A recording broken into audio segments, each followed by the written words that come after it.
Somewhere in Japan, a fermentation culture has been tended by hand every single day for over 100 years. The family that owns it considers it an heirloom. That is what fermentation does. It creates things that outlive the people who made them. 12 fermented foods. 1 complete breakdown. Kimchi is on UNESCO's list of intangible cultural heritage. It is also, technically, controlled microbial decay in a jar. The technique emerged in Korea over 2,000 years ago as a way to preserve the harvest through the long winter. The process unfolds in 2 stages. First, the vegetables are salted to draw out excess moisture and suppress unwanted bacteria. Then, lactic acid fermentation begins. Lactobacillus bacteria convert sugars into lactic acid, producing the dish's signature sharp flavor. In Korea, kimchi is not a side dish. It is an entire category of cuisine, with more than 200 regional variations. The collective preparation, a tradition known as kimjang, is what UNESCO actually recognized.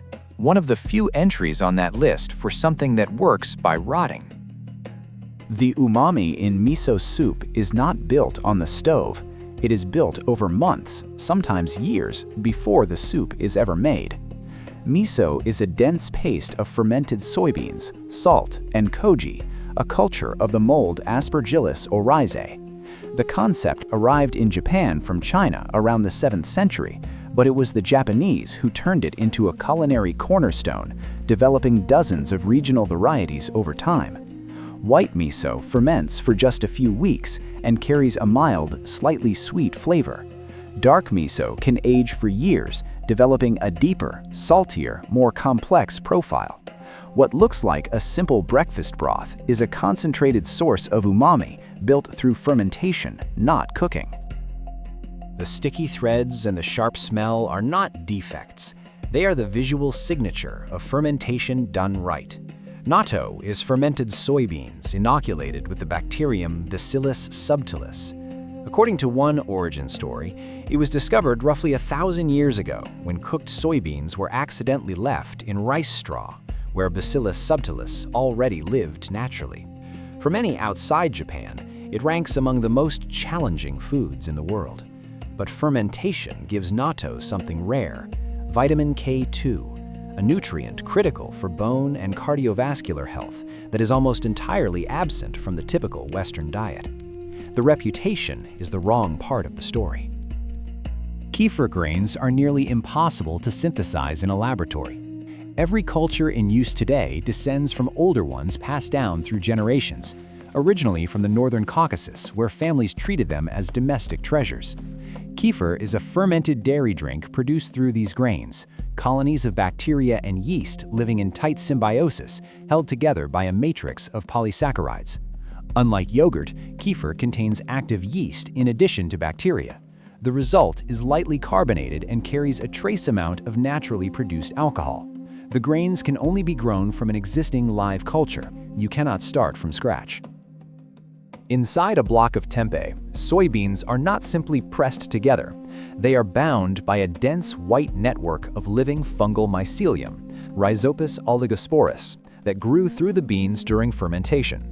Tempeh originated on the island of Java in Indonesia, likely several centuries ago.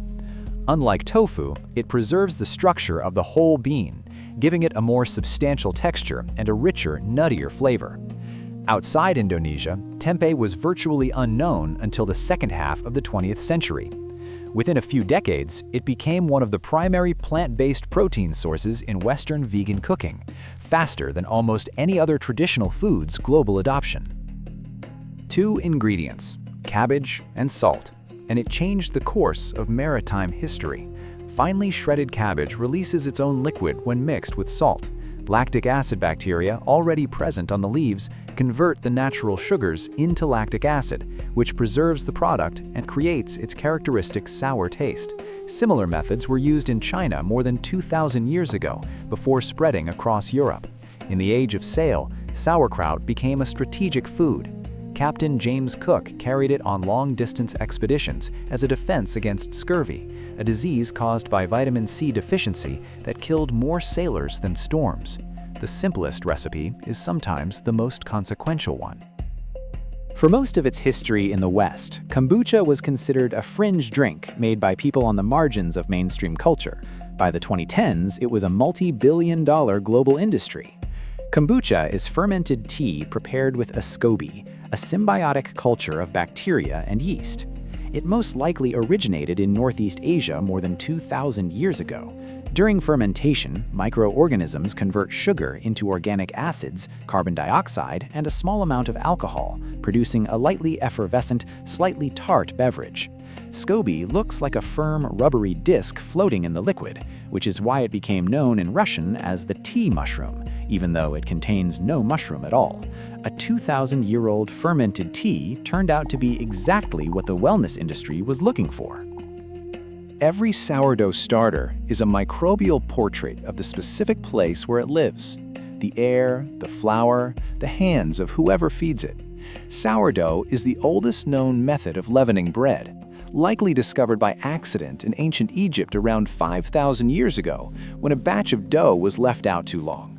Unlike industrial baking, it relies entirely on wild yeast and lactic acid bacteria drawn from the surrounding environment. Fermentation does more than raise the bread. Lactic acid partially breaks down complex compounds in the flour, making the loaf easier to digest and lowering its glycemic response compared to industrially produced bread. No two starters are identical. No two loaves are quite the same.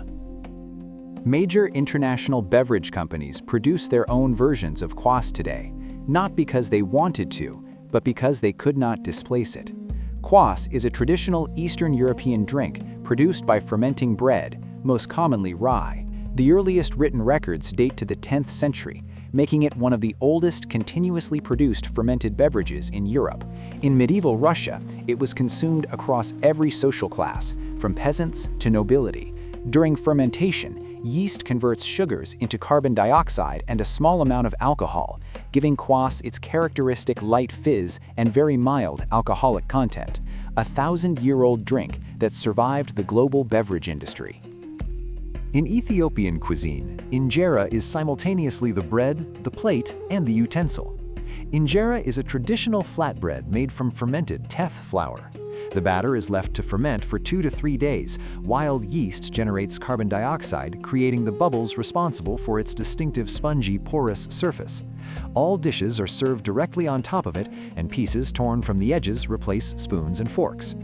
Teff is one of the oldest cultivated grains in the world, grown in Ethiopia for thousands of years, long before it appeared in Western health food stores marketed as a superfood. Injera sustained civilizations.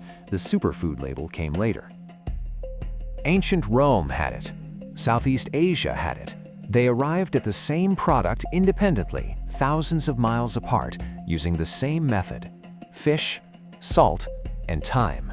Fish sauce is a liquid produced from fish fermented with salt over months, sometimes years. Today, it is foundational to cuisines across Southeast Asia, appearing as Nam Pla in Thailand and Nuoc Mam in Vietnam. The Roman version was called garum, and it was produced by nearly the same process. The smell during production is intense enough to require dedicated facilities far from residential areas.